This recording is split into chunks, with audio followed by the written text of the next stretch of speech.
सास का अनोखा न्याय। शीला जी के छोटे बेटे की शादी को अभी कुछ ही दिन हुए थे। छोटी बहू को रसोई का काम संभालने को कहा और बड़ी बहू को घर की साफ सफाई और दूसरे काम करने की जिम्मेदारी मिली। पर छोटी बहू जब भी खाना बनाती तो खाने में नमक हमेशा ज़्यादा हो जाता।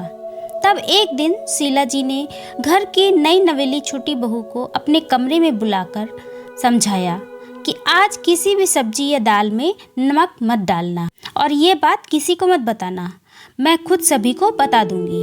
सास की ये बात सुनकर छोटी बहू ने कहा, ठीक है माँ जी। फिर छोटी बहू अपनी सास के कमरे से बाहर चली गई। छोटी बहू के जाते ही उस घर की बड़ी बहू ने सास के कमरे में प्रवेश किया और बोली, माँ जी आपने छोटी को अपने कमरे में बुलाया, कोई खास बात थी? हाँ, डांटने के लिए बुलाया था मैंने उसे, हर रोज भोजन में नमक ज़्यादा डाल देती है। फिर बड़ी बहू ने कहा, आपने अच्छा किया माँ जी, उसे रसोई नहीं आती, लेकिन ये बात मानने को तैयार ही नहीं माँ जी। आप कहें तो मैं फिर से रसोई संभाल लूँ और उसे साफ सफाई जैसे घर के बाहर के काम जो आजकल मैं करती हूँ दे दें। बड़ी बहू ने अपने मन की बात सास के सामने रखी। यह सुनकर सास बोली, नहीं, अभी आज देख लेती हूँ। यह सुनकर बड़ी बहू सास के कमरे से बाहर चली गई। इधर भोजन का वक्त होते ही छोटी बहू ने सभी के लिए भोजन की थाली सजा दी।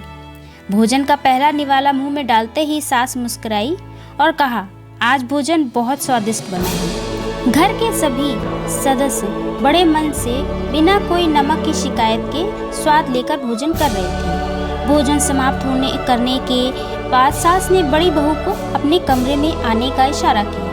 सास का इशारे पर बड़ी बहू झटपट कमरे में पहुंची।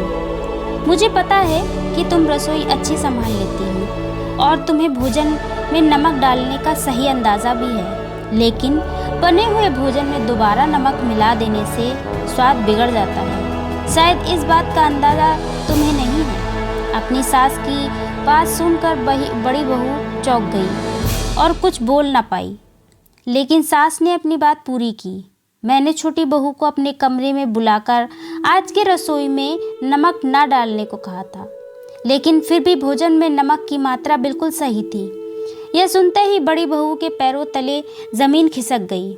सास के पैरों में गिर पड़ी और बोली, माँ जी मुझे माफ़ कर दीजिए। सास ने उसे प्यार से कहा, तुमने अपनी गलती मान ली, यही बड़ी बात है, और अपना फैसला सुनाया। आज से तुम घर की सफाई के साथ साथ रसोई में जाकर भोजन बनाने में छोटी बहू की मदद भी करूँगी, ताकि वह तुम्हारी तरह नमक का सही अंदाज़ा सीख सके। आत्मगिलानी से भरी बहू अपने सास के कमरे से बाहर निकली और रसोई में जाकर अपनी देवरानी को गले लगा लिया।